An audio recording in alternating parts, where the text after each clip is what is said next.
Muchísimas gracias por acompañarnos el día de hoy. Es un gusto presentar un nuevo webinar de la serie Salud y Felicidad del Hospital Médica Campestre. El día de hoy nos acompaña como moderador el Dr. Guillermo Ramírez Núñez, director médico del Hospital Médica Campestre. El Dr. Ramírez es médico cirujano y partero por la Universidad Michoacana de San Nicolás de Hidalgo. Tiene una especialidad en gestión hospitalaria por la European Business School, una maestría en administración de hospitales y servicios de salud por la Universidad Cuauhtémoc, y un doctorado en administración por la Universidad IEXPRO. Les damos la más cordial bienvenida. Comenzamos nuestro webinar. ¿Qué tal? Muy buenas tardes. Bienvenidos a este jueves de webinar de la serie Salud y Felicidad que presenta el Hospital Médica Campestre. Pues con el gusto de saludarlos. El día de hoy tenemos un tema sumamente interesante. Vamos a hablar del estilo de vida y del glaucoma. El glaucoma es una enfermedad ocular silenciosa que puede afectar gravemente la visión si no se trata adecuadamente. Para mantener un estilo de vida saludable y prevenir el glaucoma es crucial realizar exámenes oculares regulares, especialmente si tienes antecedentes familiares de la enfermedad o si perteneces a algún grupo de riesgo, como personas mayores de 60 años, personas con diabetes. Además, debemos de mantener una dieta equilibrada, rica en antioxidantes, practicar ejercicio regularmente, evitar o disminuir el consumo de alcohol y tabaco, y sobre todo esto nos ayudará a disminuir el riesgo de desarrollar glaucoma. Recuerda que un cuidado preventivo siempre es la clave para una adecuada atención. Y pues justamente para ello contamos con la presencia de la doctora Carla Patricia López Dorantes. La doctora justamente tiene amplia experiencia en la atención de pacientes con glaucoma. Vamos a hablar un poco de la doctora sobre su currículum, sobre todo. Ella forma parte del staff del Hospital Médica Campestre. Es licenciado médico cirujano por la Facultad de Medicina de la Universidad Nacional Autónoma de México. Tiene una especialidad en oftalmología y una subespecialidad en córnea, cirugía refractaria en el Instituto de Oftalmología Conde de Valenciana. Doctora, ¿cómo está? Muy buenas tardes. Bienvenida a este webinar. Bien, gracias. Muy contenta de estar aquí. Es un tema muy interesante, sobre todo porque hemos visto que se han incrementado sobre todo los diagnósticos de este tipo de padecimiento. No es que sea algo nuevo, es que la gente ya tenemos como que esa opción de irnos a revisar con mayor frecuencia, hay mejores métodos de diagnóstico, hay más especialistas como usted a nuestro alcance y pues justamente lo más importante es el diagnóstico preventivo. Doctora, le escuchamos. Gracias. Vamos a abordar en esta plática qué es el glaucoma, qué tipos de glaucoma hay, los principales, porque hay más de 20 tipos, cómo se detecta, cuál es el tratamiento y los cuidados importantes una vez que nos dan el diagnóstico y también cómo podemos prevenirlo. En cuanto a qué es el glaucoma es una enfermedad crónica, es una enfermedad del nervio óptico, por lo que le llamamos neuropatía óptica, que se caracteriza de la alteración de las estructuras del nervio óptico, es decir, las fibras del nervio óptico, que funcionan como un cable lleno de cablecillos internamente. A su vez, esta alteración va a generar de manera irreversible pérdida de estas fibras y, consecuentemente, la pérdida del campo de visión. Es importante que entendamos que nuestro ojo tiene una producción de un líquido que tiene unas funciones primordiales, como la nutrición de capas de la córnea, la limpieza del área anterior de nuestro ojo, y este líquido se produce en la parte posterior del cristalino. Aquí podemos observar en la imagen que se encuentra del lado izquierdo cómo es el flujo de líquido de este líquido del humor acuoso con la flecha amarilla. La flecha amarilla indica de dónde viene, hacia dónde va, hacia la parte anterior, genera su nutre, limpia y posteriormente sale hacia ese espacio que llamamos la malla trabecular. Es una serie de tuberías que van a generar el drenaje de este líquido. ¿Qué pasa en el glaucoma? Es lo que corresponde a la imagen del lado derecho, en donde la flecha nos indica cómo el líquido sale por la parte posterior del cristalino, pasa a través de la pupila, se dirige al segmento anterior, pero no hay un suficiente drenaje por medio de la malla trabecular y es decir, esto va a generar que la presión intraocular se incremente y haya un daño a estas fibras. ¿Con qué nos referimos a pérdida de la visión, ¿no? De manera progresiva e irreversible? Nos referimos a esto ya que nosotros no solo vemos con la parte frontal, es decir, todo lo que alcanza a percibir nuestra visión hacia arriba, hacia abajo y hacia los lados, conforma el campo visual. Eso está representado en el esquema del lado derecho. Un glaucoma severo, es decir, un glaucoma en etapas ya muy avanzadas, cercanas a la ceguera irreversible, vería como la imagen que se muestra del lado izquierdo, ¿no? Tenemos la visión normal, en donde se observa el panorama, el paisaje, las palmeras, el mar, el cielo completo, y un glaucoma severo daría esta visión que se describe en túnel, como la imagen que se presenta, en donde nada más se alcanza a ver el centro de la visión.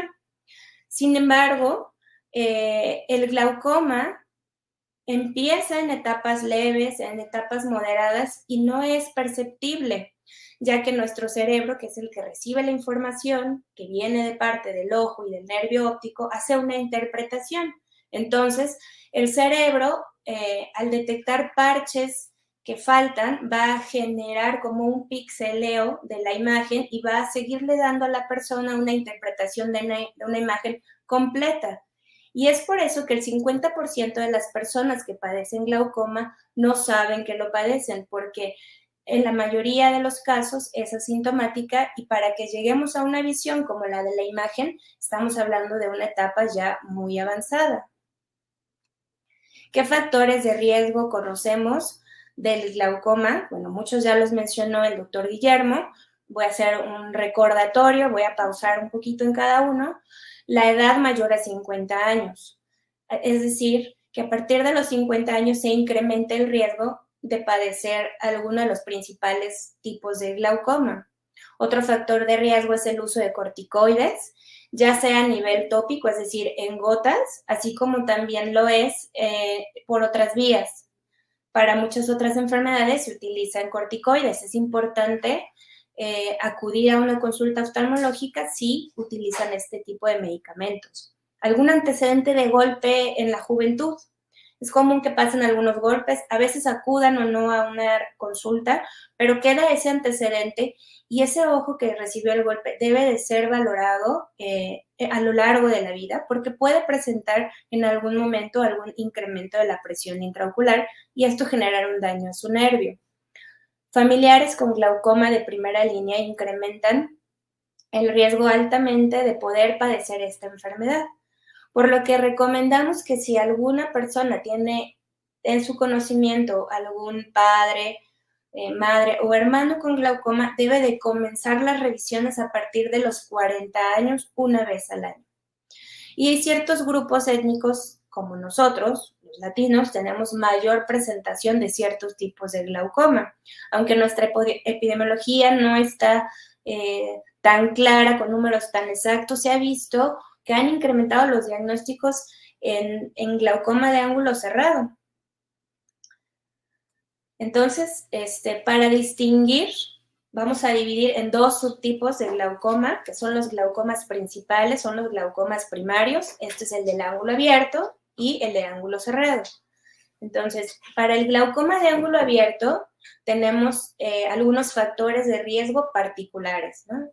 Es decir, presión intraocular alta. Entonces nos preguntaríamos, ¿cuál es la presión intraocular normal? Se dice que la presión intraocular normal va de 10 a 20, pero esto es para personas que no tengan glaucoma. Son unos rangos que nos dan una idea y es muy dependiente del grosor de la córnea. Hoy en día hay muchos pacientes que ya han sido sometidos a cirugías refractivas, son cirugías que consumen tejido, es decir, adelgazan la córnea para quitar el uso de lentes. Entonces, estas córneas son córneas que son más delgadas, que pueden esconder incrementos de la presión intraocular pues en etapas tempranas. Ya lo habían mencionado, la edad, mayores de 50, pero también estos rangos de nervios que salen como del común, que le llamamos normal, ¿no? En términos normales, un nervio óptico tiene cierto tamaño, tiene cierta forma, que podríamos comparar como una dona de pan, en donde el centro de la dona es pequeño, que es por donde emergen los vasos sanguíneos, y el pan correspondería a todo ese cúmulo de las fibras nerviosas. En nervios ópticos grandes, nervios ópticos asimétricos, es decir, donas con un hoyo grande o donas muy asimétricas, una más grande, una más pequeña, tienen ese factor de riesgo. Otro factor de riesgo para glaucoma de ángulo abierto es presentar miopía, es decir, ojos grandes, ojos de tamaño mayor, tienen un mayor factor de riesgo. También personas que padecen migraña, personas con diabetes, con hipertensión arterial sistémica. ¿Por qué? Porque estas enfermedades se asocian con una disminución del aporte de vasculatura hacia el nervio óptico, que se muestra en la imagen de la angiografía por OCT que está en la presentación. En la imagen que está del lado izquierdo se observa el nervio óptico y lo que brilla, ¿no? Lo que se pinta de blanco, lo que florece, es toda esa red de vasos que están llegando y aportando nutrición al nervio óptico, y del lado derecho se observa que hay menor cantidad de vasos que llevan esta irrigación y esta nutrición al nervio óptico. Entonces, si en alguna consulta nos tomaron la presión intraocular y salió por cifras elevadas, es decir, sobre 20, cercanas a 20, hay que tener una monitorización más constante y de preferencia lo recomendado es que sea la valoración por un oftalmólogo. Factores de riesgo para el glaucoma de ángulo cerrado. El glaucoma de ángulo cerrado, como su nombre propiamente lo dice, se caracteriza porque las estructuras de la tubería de nuestro ojo se encuentran estrechas, cerradas o más pequeñas. Y esto se puede dar porque a lo largo de la vida, el cristalino, que es el lente que tenemos dentro de nuestro ojo, empieza a aumentar su tamaño y empieza a crecer, y el tamaño del globo ocular no es mayor, entonces empieza a ocupar un mayor espacio dentro de un globo ocular, y esto va a generar que busque cómo acomodarse dentro del globo ocular y genera un desplazamiento hacia adelante del iris, que es lo que queda enfrente, que es la parte de color del ojo. Desplaza el iris, y el iris en contacto con la córnea forma esta malla de red trabecular, entonces generaría un estrechamiento, es decir, una menor flujo de salida, y esto a su vez incrementaría la presión intraocular. ¿Quiénes tienen ojos pequeños? Bueno, pues podemos encontrar jóvenes con anomalías anatómicas que tienen ojos pequeños, que podrían tener a futuro una presentación de glaucoma de ángulo cerrado. También las hipermetropías. Y antes se creía que las hipermetropías tenían que ser muy altas para poder considerarlas como un factor de riesgo para glaucoma, pero esto ya se ha visto que no es así. Incluso hipermetropías bajas pueden tener estrechamiento, porque también hay un cambio en la conformación del iris, ¿no? No solo es el cristalino, sino también la conformación del iris, que hace que este ángulo se empiece a estrechar. Otros factores de riesgo para el glaucoma de ángulo cerrado: antecedente familiar, es decir, si se conoce algún familiar en esto, es decir, desde hermanos, o sea, si tenemos un hermano con glaucoma incrementa hasta 7 veces, ¿no?, el riesgo de presentar glaucoma de ángulo cerrado. Voy a hacer una pequeña explicación con respecto al glaucoma de ángulo cerrado, ya que con el glaucoma de ángulo cerrado, como les comentaba, la tubería está estrecha. Esta tubería puede tener un estrechamiento o una oclusión o una obstrucción de manera aguda. Si esto llegara a suceder, le llamamos glaucoma agudo. Y esto es una de las principales urgencias reales oftalmológicas. Son pacientes que terminan en un área de urgencias. ¿Y qué síntomas presentarían? ¿Cuáles serían los datos de alarma como para acudir a una revisión pronto? Si tenemos un glaucoma de ángulo agudo que se está empezando a manifestar, tenemos que instalar un tratamiento en cuestión de horas a días, porque puede pasar que de una hora a otra haya una pérdida irreversible y en días llegar a una ceguera total. ¿Qué síntomas son? Dolor ocular,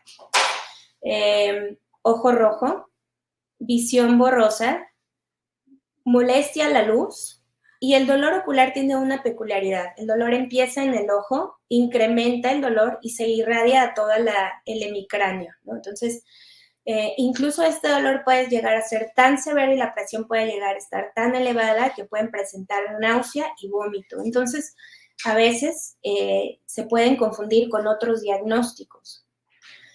Si se llegan a presentar estos síntomas, se deben de atender de manera urgente. Y lo que hay que hacer es tratar de ayudar a abrir el drenaje, ¿no?, del humor acuoso. Entonces, ya hablamos de los factores de riesgo para glaucoma de ángulo abierto y glaucoma de ángulo cerrado. ¿Qué hay que hacer?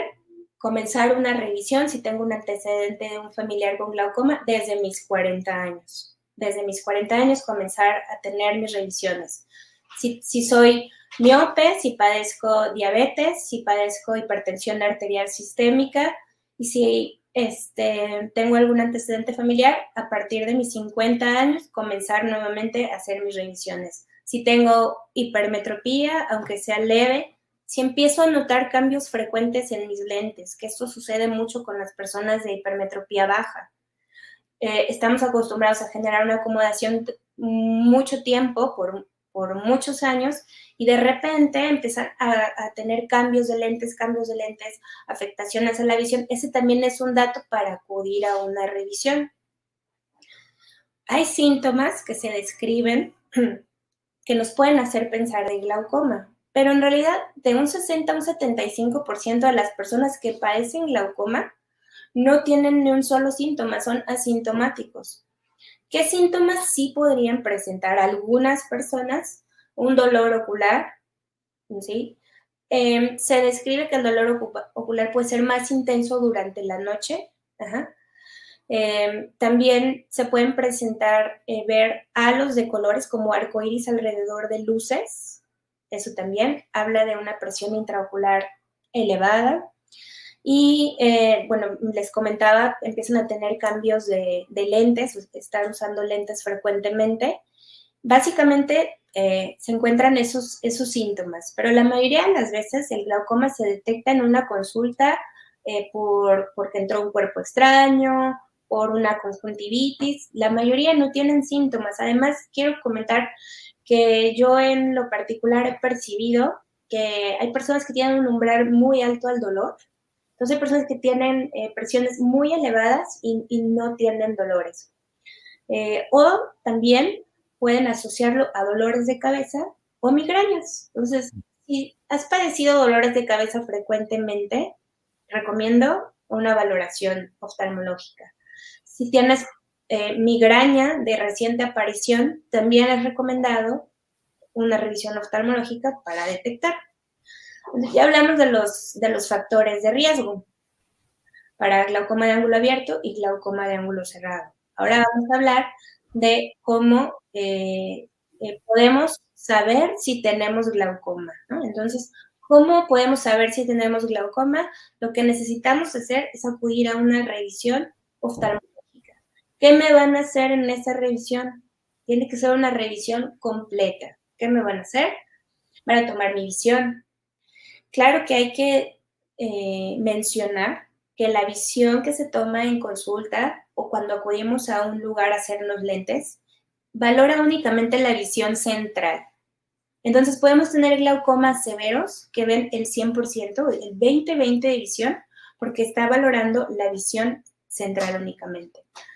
¿Qué vamos a revisar? Justamente esta área de drenaje, el ángulo. Hay que utilizar algunos lentes especiales para revisar el ángulo, valorar si el ángulo está abierto, si está cerrado, si tiene pigmento, si tiene vasos. Y hay que hacer una revisión del nervio óptico. Nosotros utilizamos lupas para magnificar la imagen que vemos a través de un microscopio que ya de por sí nos da un aumento, ¿no?, de imágenes. Mediante esa revisión con lupas, analizamos las características del nervio, como ya les mencionaba. El nervio óptico es de las estructuras del cuerpo que tiene mayor variabilidad anatómica. Entonces, el común, el grueso de las personas que se describen como normales, en sí, existen rangos, ya sea nervios muy grandes o nervios muy pequeños, muy variables, que ya van por tener esta variabilidad, tener que ser revisados de manera frecuente. Entonces, y obviamente no puede faltar la toma de la presión intraocular. ¿Por qué no la mencioné al principio? Porque antes solo nos basábamos en la toma de la presión intraocular. Y entonces se hace esta tonometría de Goldman y, ok, pues está en 20. Bueno, pues 20 todavía es normal. Y entonces no contábamos con las herramientas que ahora contamos. Además de esto, es necesario, si tenemos sospecha o factores de riesgo, como ya los mencionamos, de glaucoma, realizar 2 estudios muy importantes. Podemos acompañarlo de fotografías del nervio óptico que nos van a ir ayudando a lo largo del tiempo a darle seguimiento. Entonces, tenemos fotografías, pero los 2 que son fundamentales es el OCT. Esta es una tomografía de coherencia óptica del nervio óptico. Es un estudio que no es invasivo, es un estudio que se hace muy rápido. Hay que colocar solamente la barbilla en un aparato, pregar la frente, mantener la vista fija en un punto y el estudio se toma en cuestión de segundos. Este estudio va a tomar fotografías y va a hacer cortes en micras del nervio óptico y nos va a ayudar a evaluar la capa de fibras nerviosas, la capa de células ganglionares y nos va a arrojar un reporte que incluso es muy, muy gráfico. Utiliza un sistema de semáforo, utiliza colores rojo, verde, amarillo para decirnos esto está normal, cuidado, o rojo, aquí ya hay pérdida de fibras nerviosas. Entonces, este estudio nos habla de las estructuras del nervio, es decir, del daño estructural. Como les mencionaba, el glaucoma es una enfermedad crónica, ¿no?, una neuropatía óptica crónica que se caracteriza por daño estructural y daño funcional. ¿Qué estudio nos va a evaluar el daño funcional? El campo visual. El campo visual es un estudio que requiere totalmente de la colaboración del paciente. Es un estudio que depende totalmente del paciente.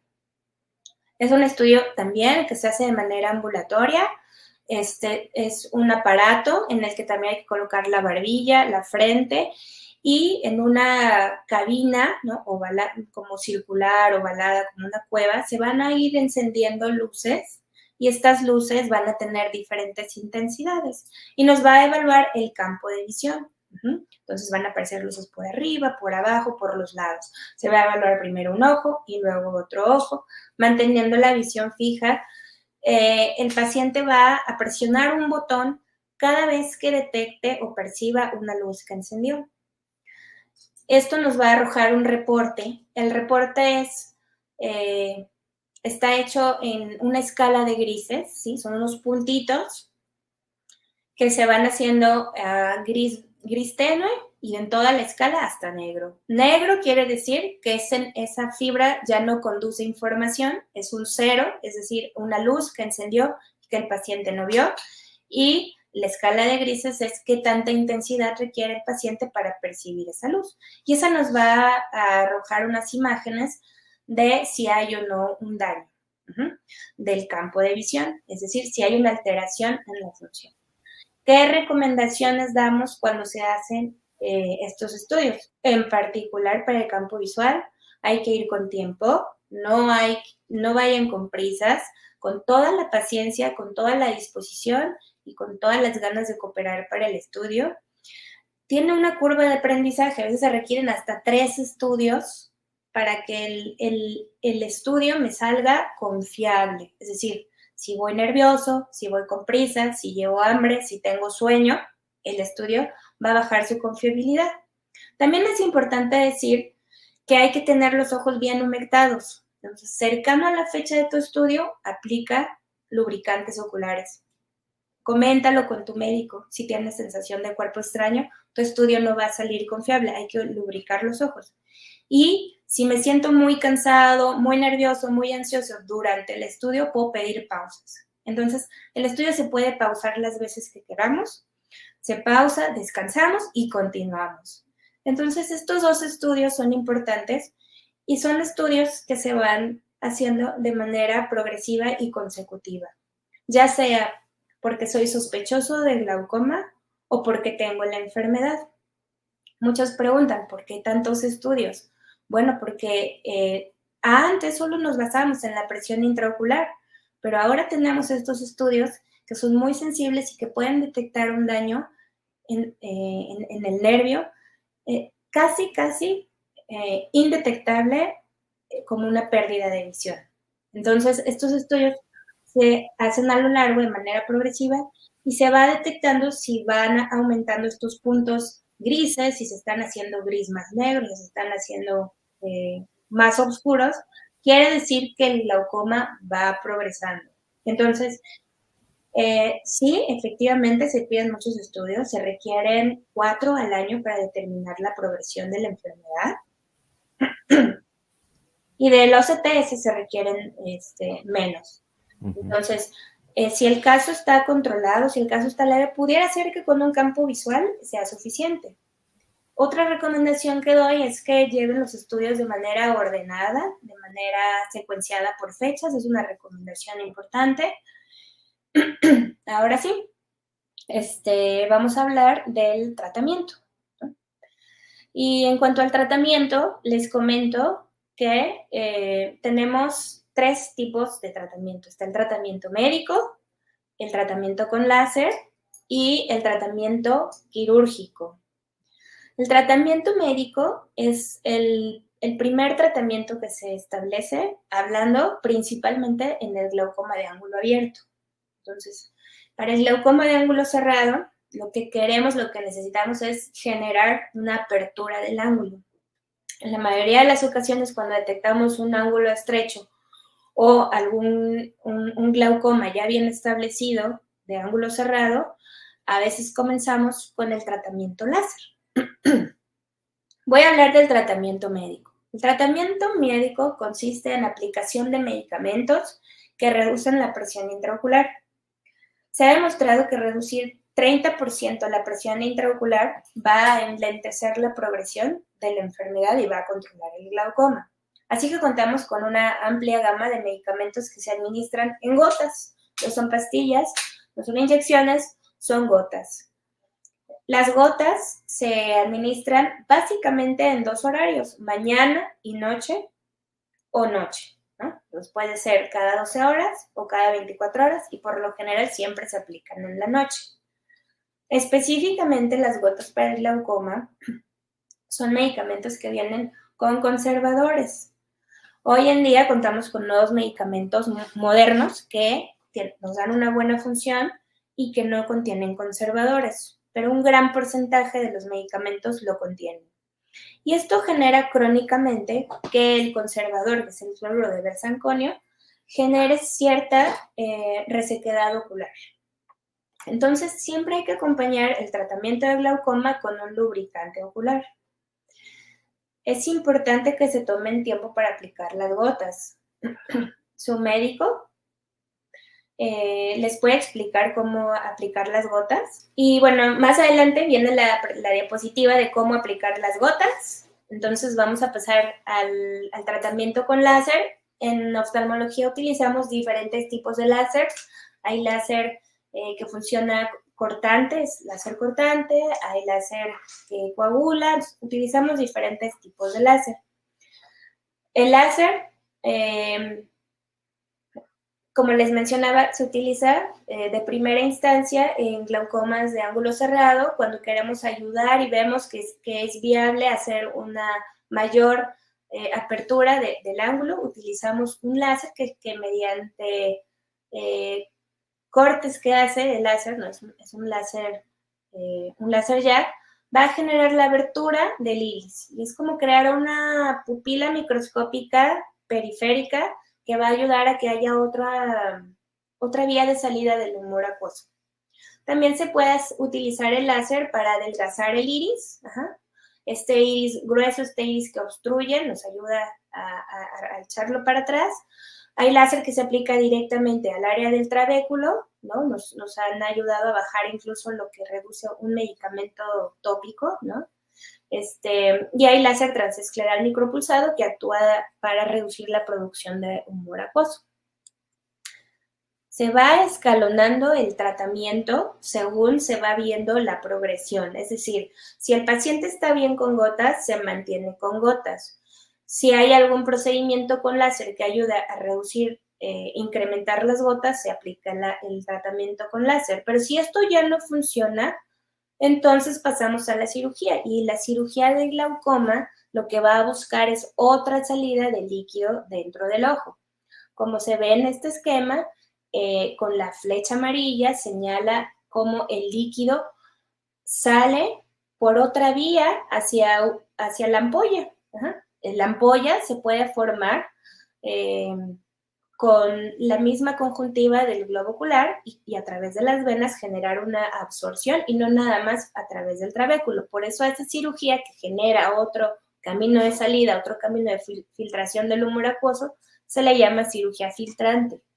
Hoy en día hay muchos tipos de cirugías filtrantes y contamos con unas que son mínimamente invasivas, ¿no? Que tienen ciertas indicaciones que se tienen que realizar muy particular en cada caso. Entonces, hay muchos dispositivos que generan filtración a diferentes compartimentos del ojo a través de aparatos que son micras, muy pequeños y van a generar una nueva vía de salida.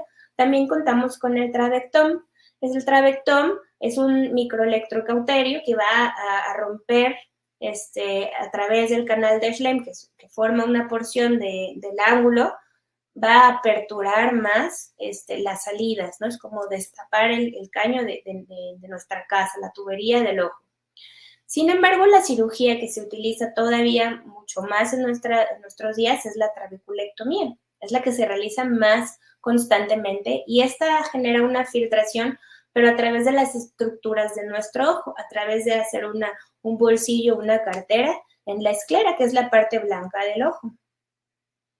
Tenemos los implantes valvulares, que también son como el segundo tipo de cirugía, que sí es un dispositivo que se sujeta sobre la esclera y mediante el tubo va generando una salida de un flujo controlado de humor acuoso. Entonces, vamos a recapitular un poquito algo de lo que ya les mencioné. Si tienen glaucoma o si tienen sospecha de glaucoma, es necesario acudir a revisiones periódicas que van a depender de la severidad de cada caso, que pueden ser 4 veces, o sea, cada 4 meses o incluso hasta una vez al año. En cuanto al seguimiento, bueno, les mencionaba que se tienen que revisar varios campos visuales para determinar, es la única manera para determinar si hay progresión. Así que si nos preguntamos por qué nos hacen estudios tan seguidos, es por esto, porque es importante saber si hay progresión o no. Si hay progresión, hay que cambiar de tratamiento. Si no hay progresión, se mantiene el tratamiento y todos estamos cuidando la visión.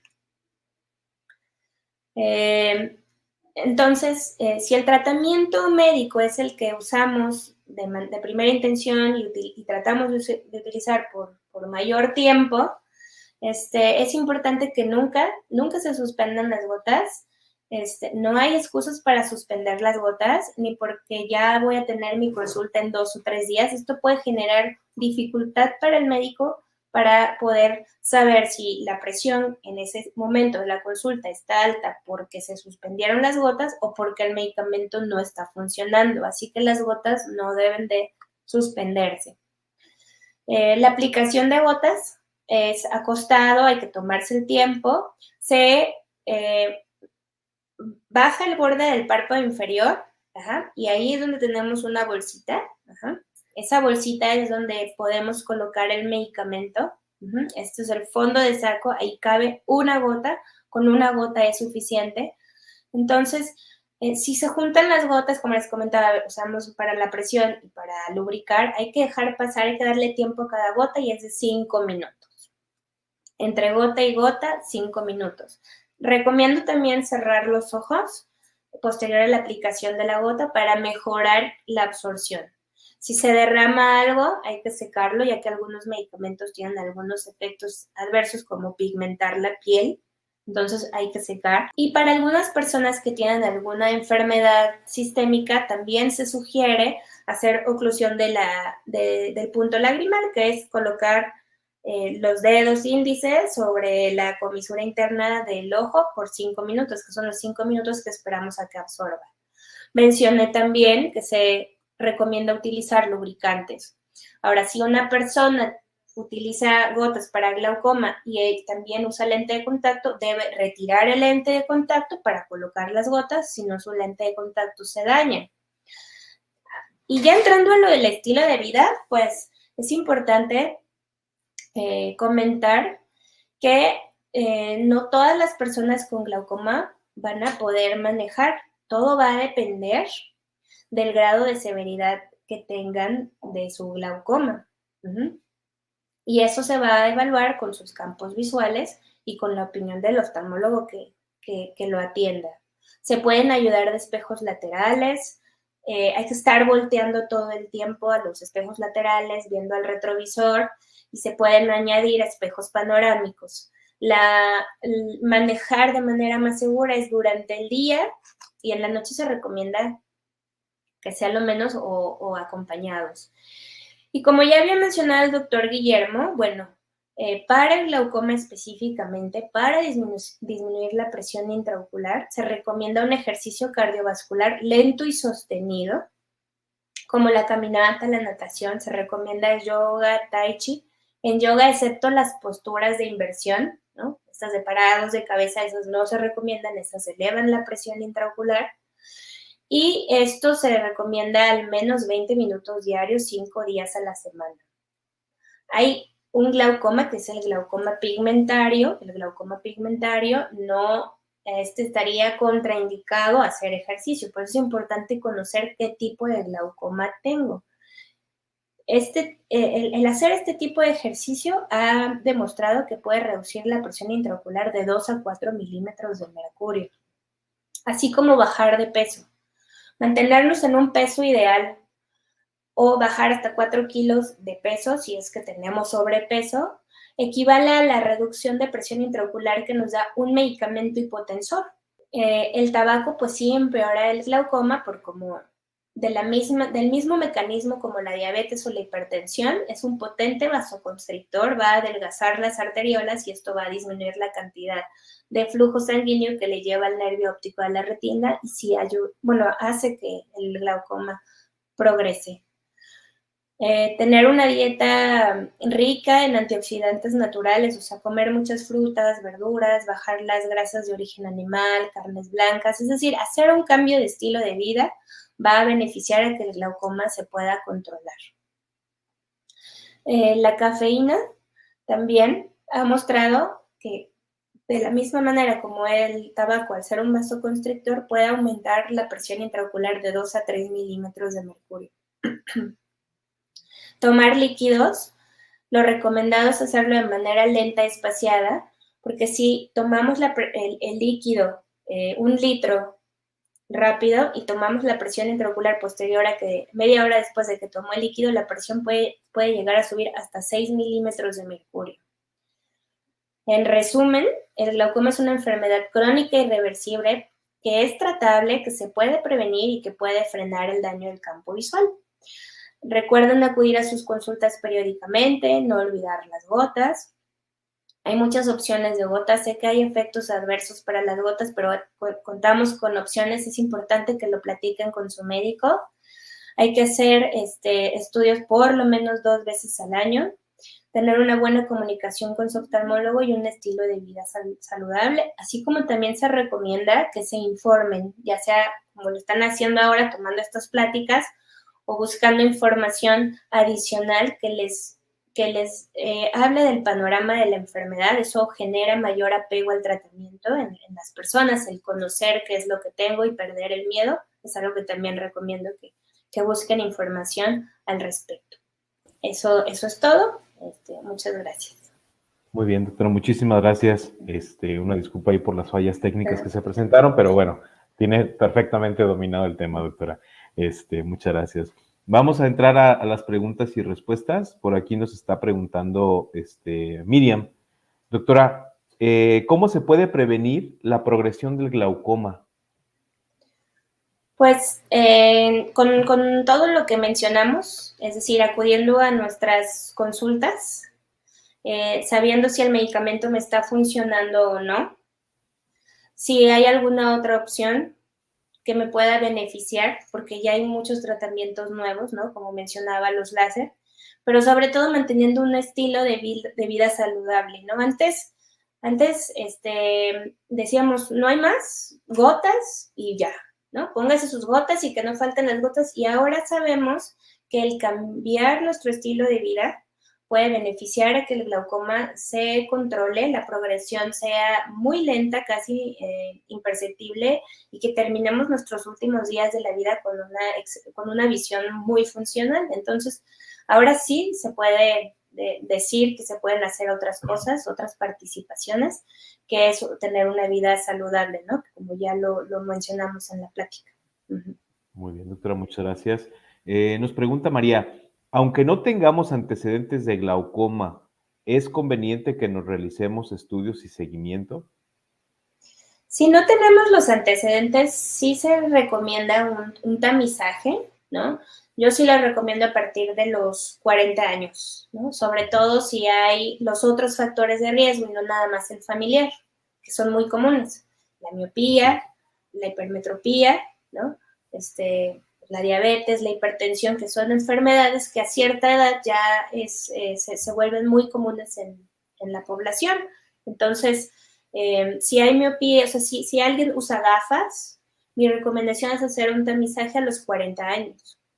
Y ya de ahí podemos ir determinando cada cuándo se van haciendo nuevas consultas, ¿sí? Pueden ser anuales o puede ser que no haya ningún otro factor de riesgo, la presión salga normal y no sea necesario estar acudiendo a revisiones cada año. Pero si usas lentes, ese sí es necesario, mi recomendación, desde los 40, ¿no? Hacer el primer tamizaje. Muy bien, muchas gracias. Marco nos pregunta, doctora, ¿cuál es la diferencia que no entendí muy bien entre el glaucoma de ángulo abierto y el glaucoma de ángulo cerrado? Sí, bueno.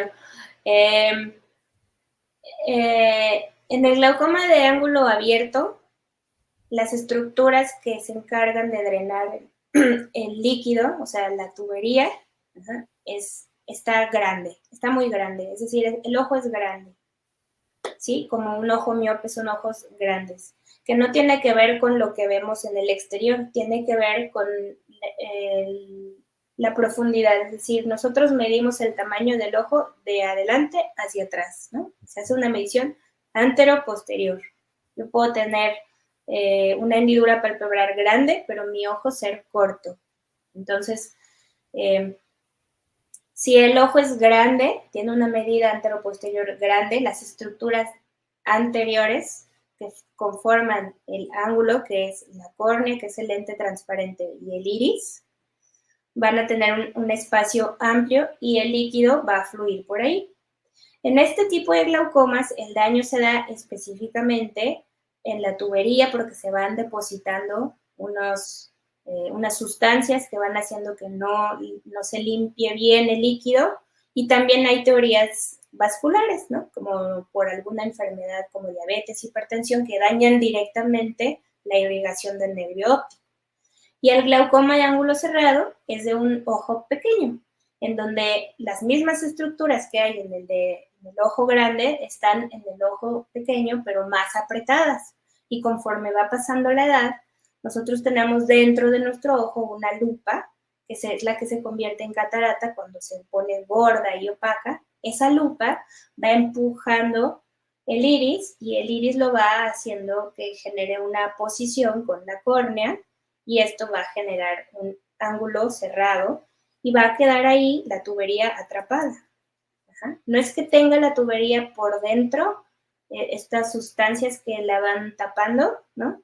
Sino que hay una cosa mecánica que la tapa, que la obstruye, ¿no? Como si abrimos la llave de nuestro lavabo y le ponemos una tapa al lavabo, se va a acumular el agua. Entonces, en el de ángulo cerrado hay algo mecánico que obstruye.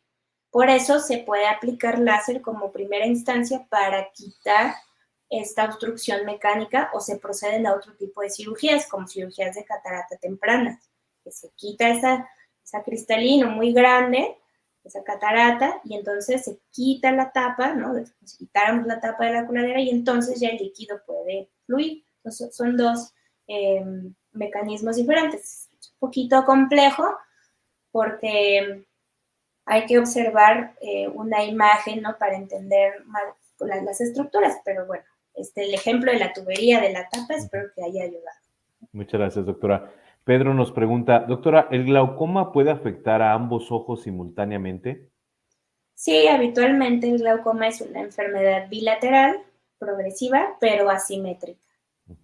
Entonces, también esta asimetría hace que nuestro cerebro, si un ojo está teniendo una visión más cerrada y el otro la tiene un poco más grande, el cerebro va a hacer una interpretación y va a generar como un pixeleo de lo que no percibe, porque le está dando una idea, ¿no? Entonces, si tenemos la imagen, por ejemplo, de las palmeras y el mar, el cerebro dice, hay palmeras, hay mar, pues le relleno esta parte. Y a veces pasa que hasta que se tapan un ojo se dan cuenta cuánto se ha perdido de visión, porque no han tenido ninguna manifestación, ningún síntoma. No sé si es bilateral, los primarios son bilaterales y asimétricos, pero puede, como les mencionaba, el antecedente de trauma ocular, si el trauma se dio solo en un ojo, ese ojo es el que puede presentar el glaucoma, ¿no? Sí. Muy bien, muchas gracias, doctora. Pues también nos están preguntando, doctora, que si el glaucoma puede generar definitivamente la ceguera en un paciente. Sí, el glaucoma es la segunda causa de ceguera irreversible en el mundo y en nuestro país. Ajá, es algo serio. Y relacionado a esto, doctora, nos preguntan que si hay, además del antecedente del factor de diabetes, hipertensión, el golpe, el uso de, bueno, en este caso miopía, astigmatismo, que si existe alguna raza, etnia que tenga mayor predilección por el desarrollar este tipo de padecimiento. Pues, por ejemplo, el glaucoma de ángulo abierto es más común en americanos, ¿no? El de ángulo cerrado es más común en asiáticos. Y nosotros como latinos tenemos bastante del de ángulo abierto, pero también del de ángulo cerrado. Y como población con una alta epidemiología, alta incidencia de diabetes, pues también, ¿no? O sea, es muy común que se presenten de los dos. Muchas gracias, doctora. Martín nos pregunta, doctora, el papel, el de la cirugía, por lo que veo, es muy importante en el glaucoma, pero ¿tiene algún riesgo asociado a este procedimiento? Las cirugías no se indican en la mayoría de los casos como primera instancia, ¿no? Si el glaucoma es severo, sí se va a indicar. Pero la cirugía para el glaucoma sí tiene riesgos como cualquier cirugía. Sabemos, ¿no?, que cualquier cirugía puede presentar riesgo de infección. Pero también, como se tocan ciertas estructuras vascularizadas, ¿no? La tubería del ojo está cerca del iris y el iris está muy vascularizado, se pueden presentar sangrados postquirúrgicos, se pueden presentar cataratas si es que no se hace una cirugía, es decir, se puede acelerar la presentación de catarata, ¿no? También puede quedar el ojo un poco hipotónico, o sea, como en lo que se va regulando el proceso de cicatrización, puede quedar el ojo con la presión un poco más baja y se puede presentar desprendimientos coroideos. Cuando el ojo está como muy hipotónico, se puede desprender la coroides. Todo esto es manejable en el posquirúrgico mediato e inmediato, ¿no? Lo que sí es importante mencionar es que la cirugía de glaucoma debe de ser cuidada a lo largo, ¿no? Porque la ampolla, ¿no? La imagen que se veía, que el líquido sale hacia la ampolla, esa ampolla está formada por nuestro propio tejido de conjuntiva que está lleno de vasos. Entonces, estos vasos lo que van a tender a hacer es a cicatrizar, es decir, aplanar la ampolla. Entonces, estas cirugías sí tienen que llevar un seguimiento y a veces requieren ciertos procedimientos en consultorio directamente a la ampolla. Entonces, es una cirugía que requiere un seguimiento porque además tienen como una vida útil. ¿Sí? Ya me operé y ya me olvidé y ya no es muy diferente a otros tratamientos, ¿no? De otras patologías. Como una catarata, quitar una catarata, la quitas, ya no vuelve a salir. En el glaucoma, no. Hay que tener seguimiento. Muy bien, doctora. Esta pregunta se me hace muy interesante. Dice, doctora, ¿qué medidas de precaución debemos de tomar las personas con glaucoma en entornos laborales? Por ejemplo, con el uso de dispositivos móviles, computadoras, exposiciones a algunas sustancias que se encuentran en el medio ambiente. ¿Qué nos recomienda? Pues básicamente es evaluar los factores ambientales que pueden promover o empeorar la enfermedad de superficie ocular, que básicamente consta en una inflamación constante que presentan los pacientes con glaucoma, una inflamación constante de la superficie ocular y resequedad, ¿no? Entonces, todos esos factores que mencionaron, es decir, ciertos químicos, dispositivos, pantallas, celulares, tablets, aire acondicionado, polvo, va a impactar directamente en la superficie del ojo, porque está expuesto todo el tiempo el ojo a estos factores ambientales y va a empeorar puede generar mayor inflamación, mayor resequedad. Entonces, hay que hacer una evaluación porque si esto incrementa, es decir, si estos factores contribuyen a que empeore la resequedad, puede haber intolerancia a los medicamentos.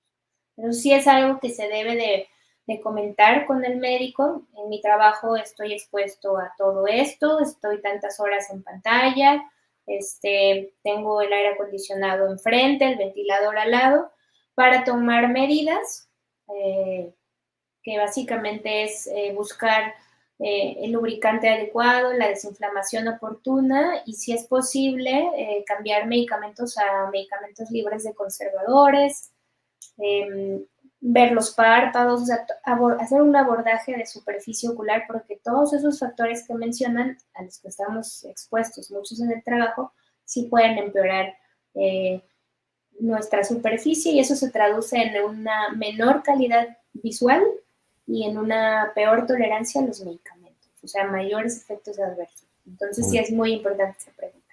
Muy bien, doctora, muchas gracias. Y por último, nos pregunta, doctora, ¿cuál es el impacto del glaucoma en la capacidad para poder conducir los vehículos? Por ahí ya nos comentó un poco de eso. Sí, los glaucomas severos sí tendrían restricción para utilizar un vehículo, es decir, la visión es totalmente central, ¿no? Se reduce a 30 grados centrales y entonces estaría incurriendo en un error al conducir un vehículo, ¿no? Y más si hay personas, es decir, pues hay choferes, ¿no? De transportes públicos, de paqueterías, que sí tendrían que cambiar de área de trabajo. Muy bien, doctora. Pues sí, muchísimas se requiere gracias. sus campos para ganar. Muy bien, doctora. Muchísimas gracias. La verdad, un tema muy interesante y sobre todo de mucho interés. La gente ya no lo había estado pidiendo con anterioridad y pues bueno, no me queda más que agradecerle, doctora, su tiempo. Y pues a nombre del Hospital Médica Campestre, ahorita le vamos a hacer llegar el presente reconocimiento por su valiosa participación en el webinar de hoy. Y pues bueno, dejamos las puertas abiertas, doctora, para que en algún momento nos pueda apoyar con algún otro tema que el público nos esté solicitando. Gracias por la invitación. Nada más para finalizar, doctora, si nos puede decir dónde la podemos encontrar, porque mucha gente también nos está pidiendo la consulta. Sí, me encuentro en la Torre 2 de Consultorios de Médica Campestre, en el primer piso del consultorio 105. Ese es el teléfono directo con mi asistente. Recibe llamadas y WhatsApp. Perfecto, doctora. Pues muchísimas gracias nuevamente. ¿Sí? Gracias a ustedes. Muy bien, pues también gracias a todos ustedes que nos siguen a través de esta plataforma. Les recuerdo que en el apartado de folletos podrán descargar la revista Salud y Felicidad, que justamente estamos conmemorando la temporada de Semana Santa, temporada de vacaciones, los pequeños están por salir, pues bueno, qué mejor que ponerlos a leer algo interactivo y sobre todo cultural para que se sigan fomentando los hábitos de la lectura.